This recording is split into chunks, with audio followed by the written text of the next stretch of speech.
It's not often that you get to be in the presence of true greatness, but of all the acoustic guitars ever made, this one right here is probably the best.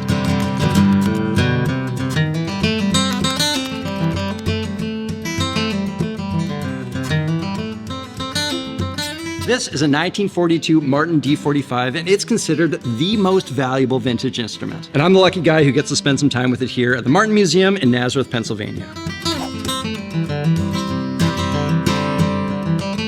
In 1859, C.F. Martin started making guitars in this factory, and they did so until 1964. Why don't we ask the current head of Martin and the great-great-great-grandson of the founder to set the historical stage for the D45. We began to offer steel strings as an option, and pretty quickly people were like, that's what we want. Towards the end of the 1920s, Hawaiian music became very popular, and there was an increased demand for bigger, louder guitars. And in 1929, we made a 14 fret. And it had a narrower neck, and we said, that's what this guitar needs. It needs a neck designed for steel strings, not a classic guitar with steel strings on it. And then World War II happens. Now, Martin has made some of the finest guitars in its storied history, but between the early 30s and the early 40s, something was in the air in this factory here. Many collectors and players believe that the guitars made during this pre-war era were the absolute best. What do you think it is about this pre-war period that makes these guitars so special? It was a period of learning what will the steel strings do to the guitar over time. So part of it is they were very delicately made. The sweet spot for me in a guitar is you want to build it so that it's durable, but you also want to build it so that it's basically on the verge of self-destruction, because that's where the sound is.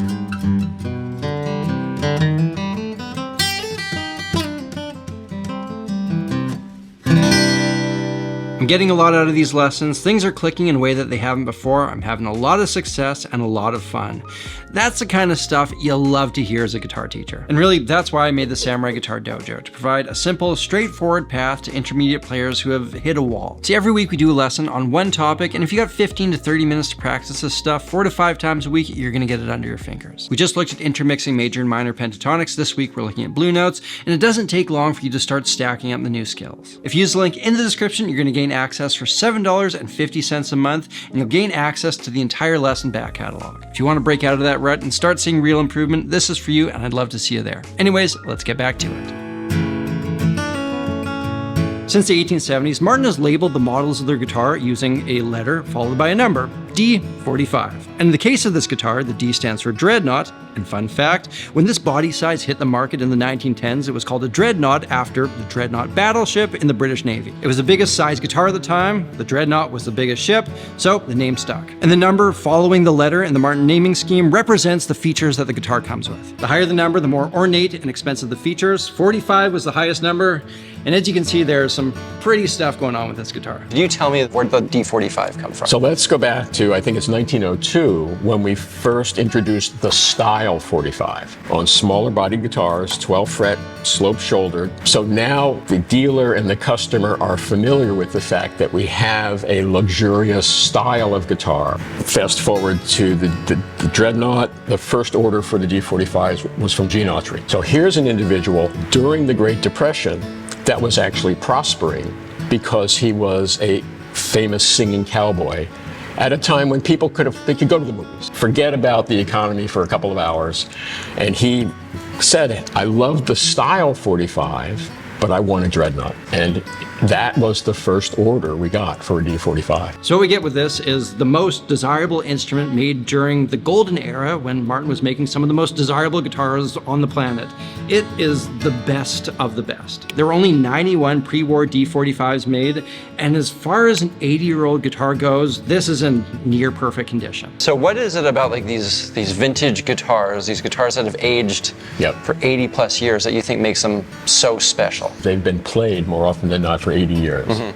My theory, unfounded, is that if you bought that guitar 80 years ago and put it under your bed and never touched it, it wouldn't sound as good.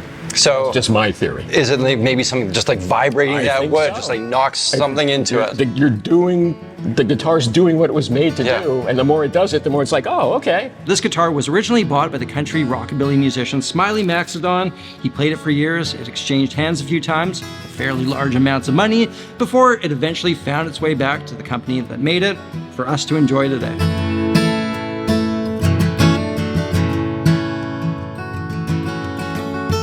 I'm gonna do my best to convey what it's like playing this guitar, but honestly, it's hard to put into words. See, I had a chance to play this a year ago, and my initial thoughts were, that's probably the best sounding acoustic guitar I've ever heard in my life. I'm not gonna lie, I've been thinking about this a fair bit since then, because sometimes you just know, for what I want in an acoustic guitar, nothing could ever improve on this. The sound bellows, it rings through the air in a way that only old guitars like this truly can. The whole thing just feels alive. It's like the sound rings out through every millimeter of the wood. Even when I'm talking, I can hear and feel the wood vibrating. And of course, it has the most perfect, balanced sound. See, it kind of reminds me of this one time when I had the privilege of eating at Sukiyabashi Jiro, which is one of the most legendary sushi places in the entire world. And it feels like I feel when I'm playing this guitar, I am in the presence of the highest level possible of a thing that I love. I mean, after nearly a century of use, it's worn perfectly to the hand. It feels so good to play this thing. And vintage guitars like this, they all have that mojo thing. When you know that you're holding something special, it almost brings out something special in you.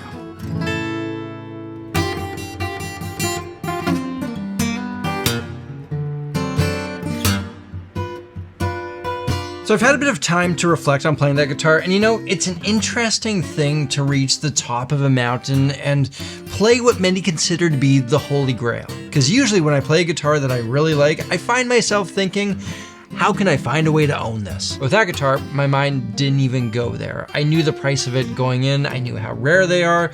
There is a 0% chance that I will ever own a pre-war D45. And you know, that was kind of nice because it allowed me to just sit there and enjoy the guitar for what it was in that brief amount of time that I spent with it. All things considered, it's probably the best acoustic guitar ever made, but for most of us, it'll never be the one. That 42 D45 has told its story, it's where it's meant to be, but I like believing in the idea that there is a special guitar out there for all of us. That'll probably be a whole lot less than $500,000. Ladies and gentlemen, there you have it. Remember, if you haven't seen a whole lot of improvement on your guitar lately, I do weekly lessons over at the Samurai Guitar Dojo, and you can join in for only $7.50 a month if you use the link in the description. As well, I got some brand new merch. This is the sports logo Samurai Guitar Player, and you can find shirts like this over at shopsamuraiguitarist.com. The biggest of thank yous to Rory, Floyd, Chris Martin, and the crew over at Martin for making this happen. It really was such a cool experience. And of course, thank you all for watching. Until next time, look after yourselves, look after each other, look after the planet. I'm Samurai Guitarist, and I'll see you again soon.